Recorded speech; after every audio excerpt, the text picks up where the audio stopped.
Mais devant la pression de l'opinion publique, la prochaine flambée du prix des matières premières et les contraintes réglementaires environnementales, les entreprises sentent l'obligation d'évoluer. À l'ordre du jour, les bilans d'impact de leurs produits.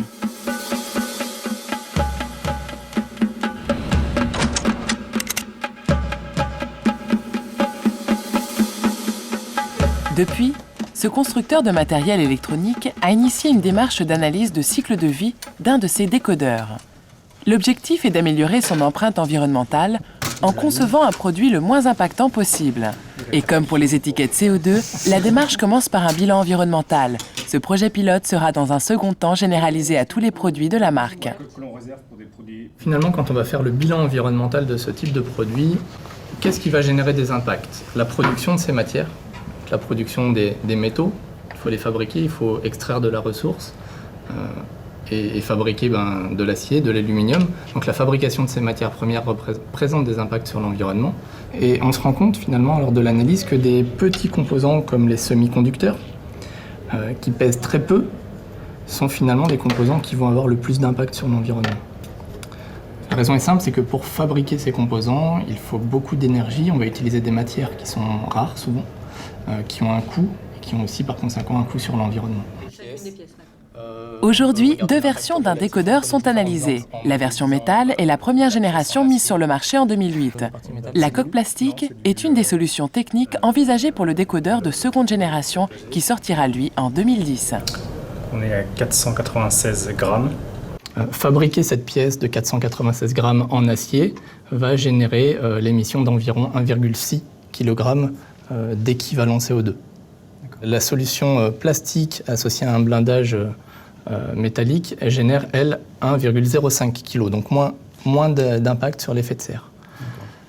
Alors par contre, attention, le choix des matières premières va aussi avoir des impacts différents sur l'épuisement des ressources naturelles, par exemple. Va aussi avoir des impacts différents sur la toxicité du milieu aquatique ou sur la génération de déchets dangereux. Il est important d'avoir cette vision globale, multicritère, pour éviter ce qu'on appelle les transferts de pollution. Et si on regarde et si on compare ces deux solutions sur l'ensemble des critères, on observe des avantages et des inconvénients. Tout est une histoire de compromis et il est parfois difficile d'arbitrer entre différentes solutions techniques. C'est là où on va faire appel aussi aux arbitrages en termes de coûts. L'approche économique va permettre aussi d'arbitrer entre et de trouver le bon compromis entre contraintes techniques, contraintes économiques et contraintes environnementales.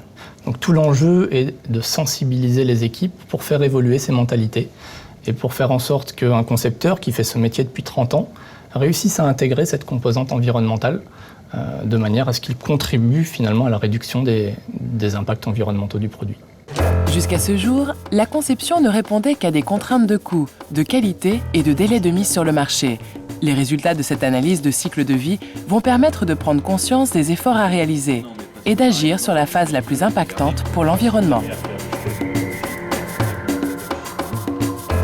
Sur ce graphique, l'analyse de cycle de vie du premier décodeur, sur une échelle de 11 critères concernant la pollution de l'eau, de l'air et de la terre. En rouge, les impacts de la fabrication. En bleu, ceux de la distribution. En jaune, la fin de vie, le recyclage. Et surprise, en vert, la phase prépondérante est la phase d'utilisation chez le client.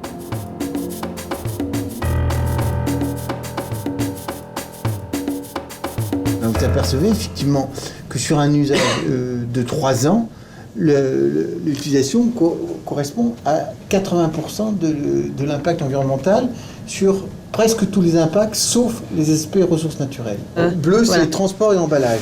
Et donc, c'est très visible pour l'utilisateur, donc avoir des emballages, c'est mal perçu, mais d'un point de vue environnemental, c'est pas une catastrophe, contrairement, j'allais dire, à la consommation qui est invisible et qui, elle, a un impact environnemental totalement notoire. Voilà. Donc, en fait, l'analyse de cycle de vie amène ainsi des surprises. Mais ce résultat de prédominance de la consommation n'est valable que sur ce type de produit. D'ailleurs, depuis l'annonce de contraintes européennes sur la consommation des matériels électroniques, tous les constructeurs ont été obligés de concevoir des produits moins gourmands en énergie.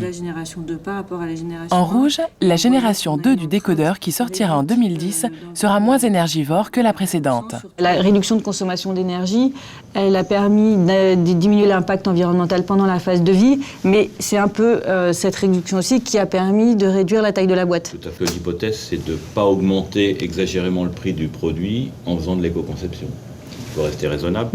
Et je pense que le fait de diminuer la taille du produit est un élément qui nous permet de compenser les éventuels surcoûts liés aux économies d'énergie. Parce que, bon, il peut y avoir quelques surcoûts relatifs à ça.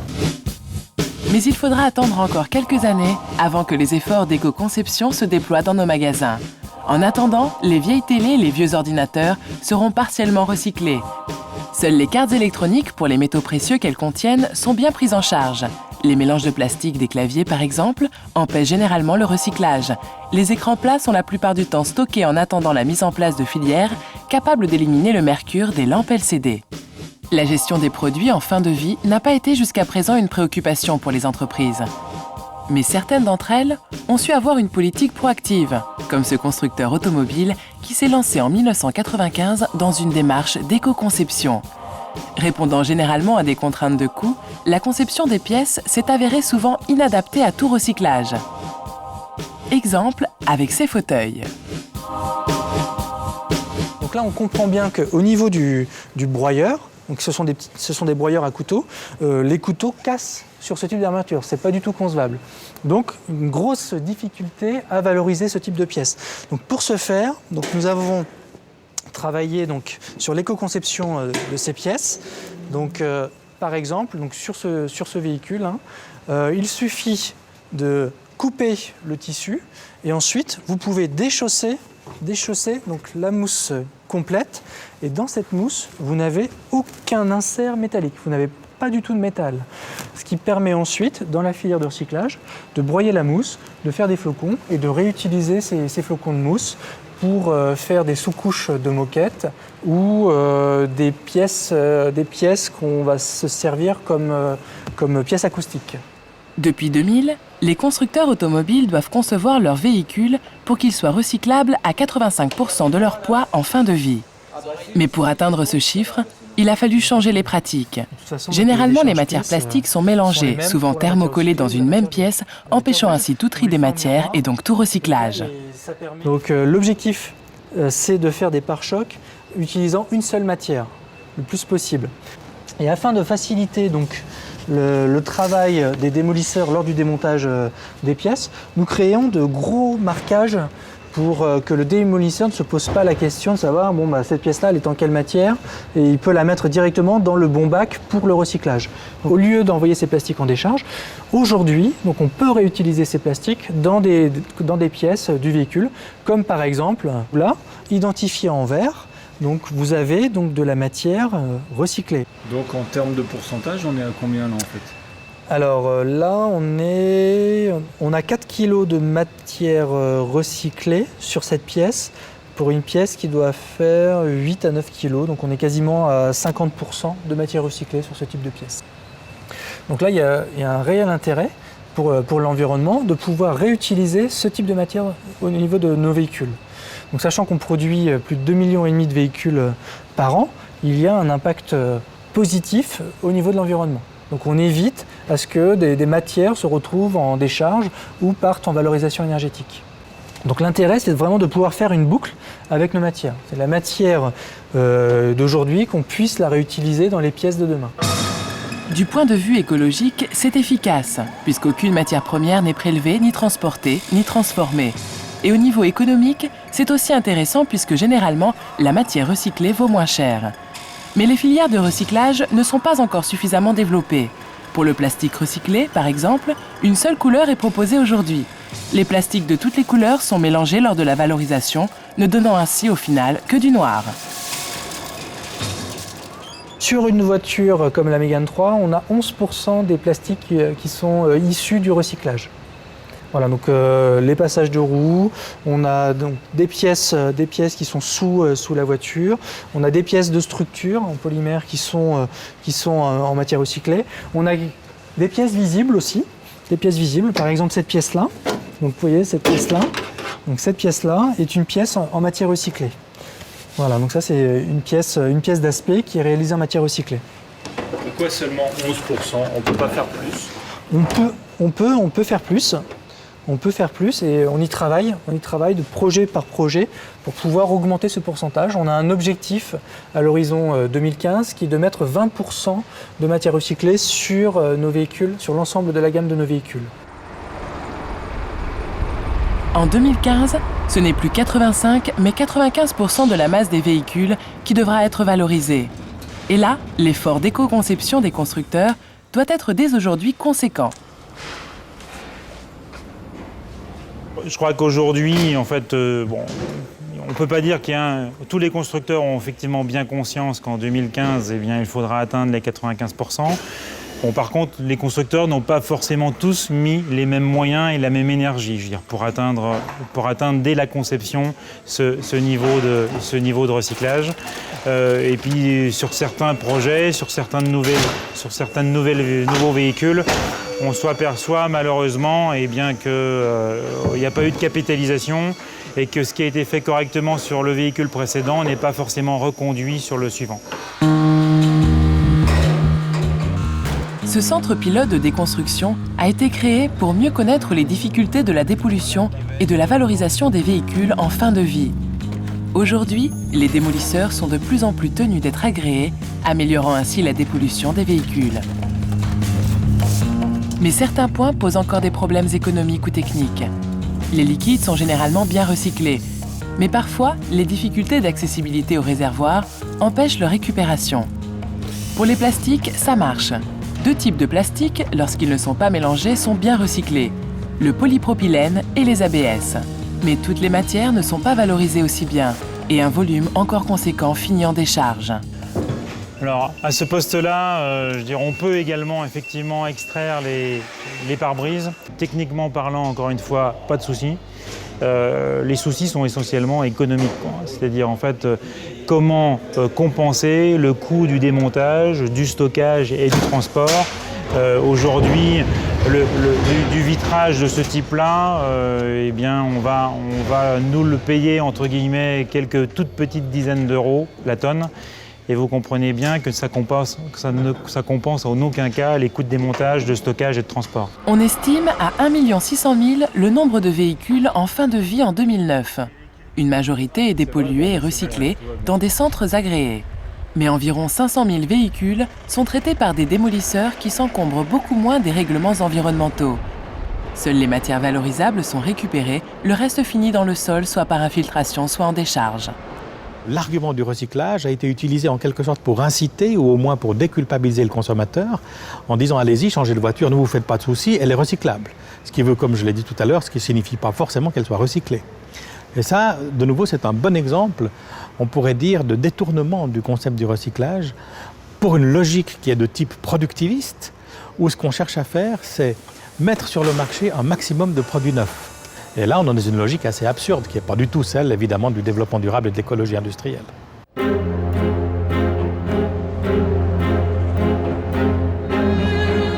Les activités économiques sont de fortes consommatrices de ressources naturelles et génèrent d'importants déchets ou rejets liquides. De plus en plus, les entreprises se dotent de systèmes permettant de les limiter et de les traiter. Malheureusement, ces approches reposent essentiellement sur un traitement dit de fin de tuyau qui ne favorise que rarement la réutilisation et génère une concentration des pollutions souvent encore plus difficile et coûteuse à traiter. Alors les déchets sont souvent une préoccupation. Il y a de bonnes raisons à ça, c'est qu'on a une urgence avec les déchets. Ça pose beaucoup de problèmes. Des problèmes pas seulement pour l'environnement, mais clairement pour la santé publique. Il faut s'interroger en amont sur la source de ces déchets.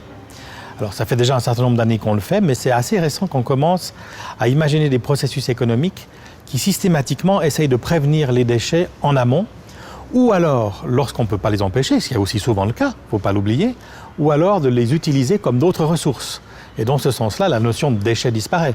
C'est plutôt des coproduits ou des sous-produits qui sont valorisés dans d'autres processus. Et ça aussi, c'est un des concepts clés de l'écologie industrielle. C'est ce qu'on appelle les symbioses industrielles ou les synergies industrielles.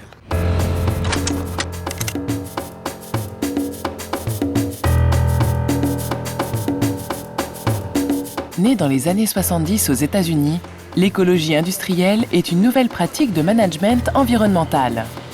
L'un des principes de cette démarche, qui s'inspire des écosystèmes naturels, est de boucler les flux de matière pour éviter les pertes.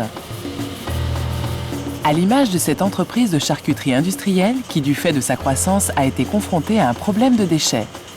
Grosse consommatrice d'énergie et d'eau, elle a opté en 2000 pour un traitement de ses déchets en interne.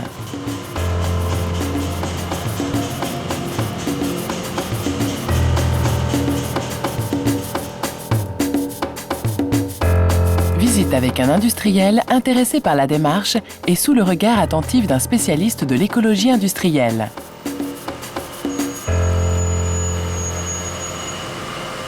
Nous voici au cuisson. Donc là, c'est là où on va cuire toutes nos andouillettes. Donc là, les andouillettes sont placées sur des châssis de cuisson. Le châssis est descendu dans le bouillon, dans le courbouillon, à 90 degrés. Elles vont rester ainsi pendant entre 5 à 6 heures, en fonction de la recette. Voilà. Donc on pouvait le voir à la surface, la graisse, elle va remonter à la surface. Cette graisse-là, on va la pomper, on va l'aspirer et on va l'envoyer dans une cuve à l'extérieur de l'usine. Et on va s'en servir. On va voir après.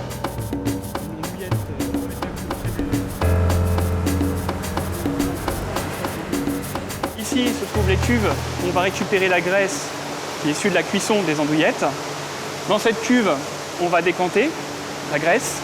Voici la pâte que nous récupérons. Ça contient des protéines, de la graisse, principalement de la graisse. Cette graisse, auparavant, allait dans la filière équarrissage. Voilà. Elle est envoyée à l'extérieur de l'usine, à plusieurs centaines de kilomètres, où elle était traitée. Aujourd'hui, on la garde en interne et on va s'en servir comme combustible. Ce qui nous permet de recycler toutes les graisses du traitement d'eau et des cuissons. C'est une matière qui est matière première qui est gratuite. Si nous ne la brûlons pas, nous sommes obligés de payer pour la faire évacuer.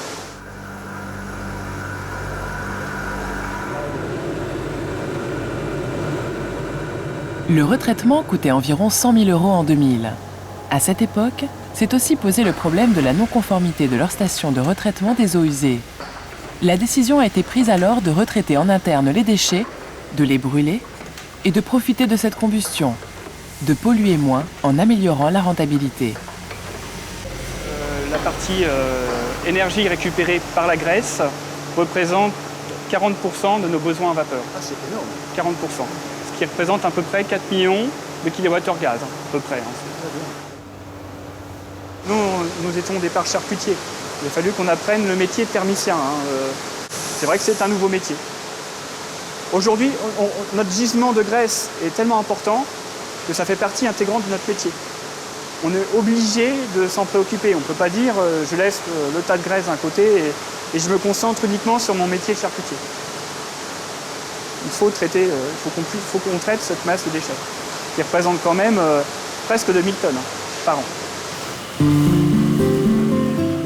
Moins de pertes de matière et 30% d'économie de gaz, le tableau est du point de vue de l'environnement positif.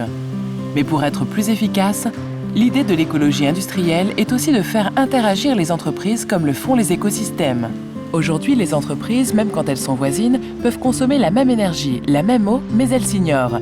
L'idée est qu'elles mutualisent les ressources, les transports, mais aussi la valorisation des déchets.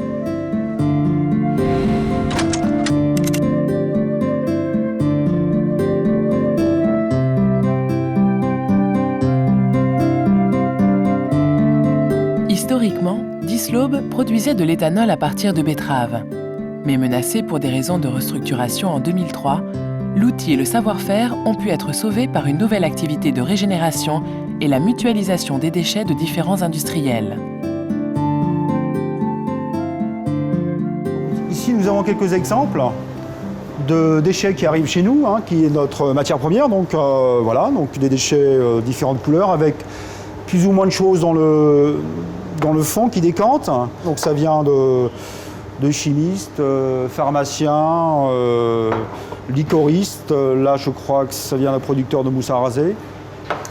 Voilà. Et donc ça, comme ça. L'objectif pour nous, c'est de récupérer le maximum de matières premières actives, donc valorisables, et donc pour obtenir ce genre de produits, voilà, qui sont de l'éthanol ou d'autres solvants ou alcools, de qualité supérieure à 99 ou 99,5% de pureté, qu'on va remettre sur le marché pour repartir pour une nouvelle vie industrielle.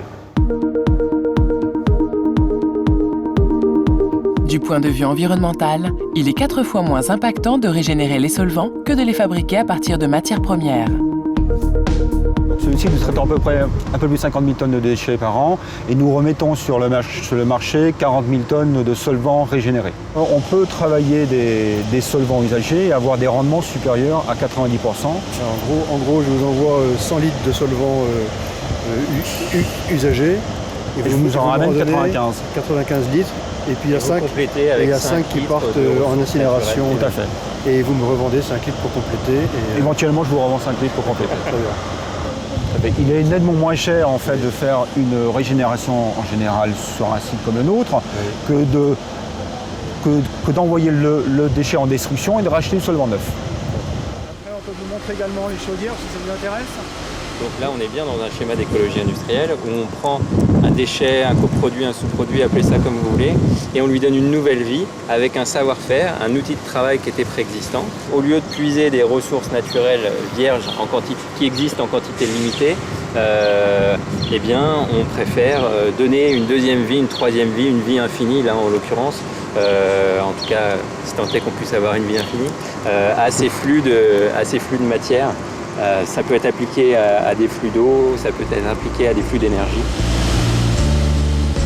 Et pour mutualiser les flux, la solution est d'implanter les entreprises sur un même site.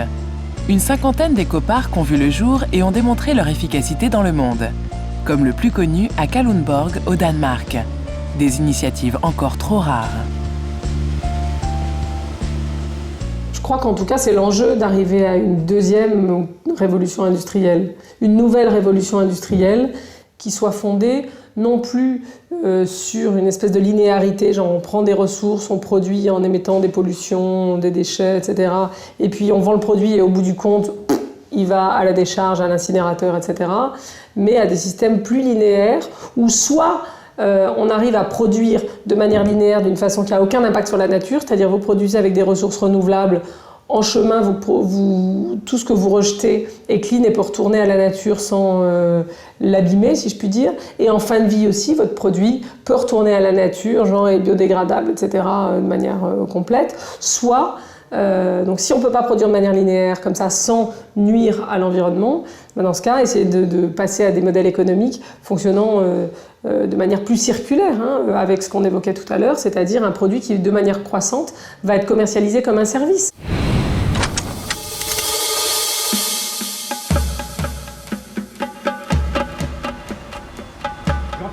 C'est le cas d'un fabricant de pneumatiques qui s'est lancé dans l'économie de fonctionnalité et propose un service pneumatique aux flottes de camions et de bus. Ici à Villepinte, cette entreprise de transport public gère un parc de 200 véhicules. Depuis 10 ans, TRA a cessé d'acheter du pneu, mais paye une prestation kilométrique.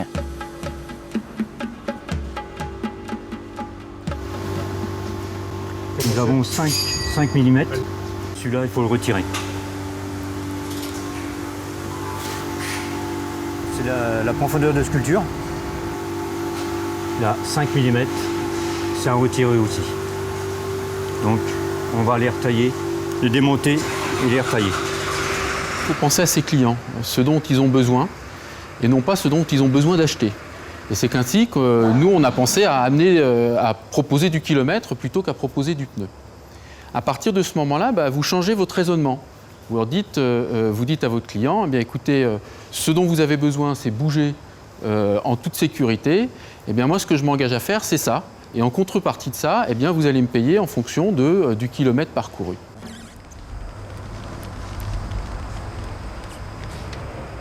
Voilà, je refais donc la sculpture. De 4 mm, on est passé maintenant au recreusage 8 mm. Et là, il sera remis en roulage sur un véhicule. Là donc, quand il sera à usure, donc on va le retirer et on l'enverra donc à Clermont pour faire le rechappage. Moins pneu, c'est moins de matières premières et puis c'est moins de déchets. Un pneu neuf, en fait, on s'aperçoit qu'il a 4 vies. Qu'en l'entretenant, on peut le recreuser, c'est une manière de faire une nouvelle vie. On peut le rechaper, c'est-à-dire refaire, comme une chaussure, refaire la semelle et une autre fois le recreuser. Et bien, en refaisant la semelle, on s'aperçoit que ces 30% de matière par rapport à l'ensemble du pneu qui représente 100%, on ne remplace que 30% de la matière et on garde 70%. Donc on a bien économisé, à chaque fois qu'on rechappe un pneu, 70% de la matière.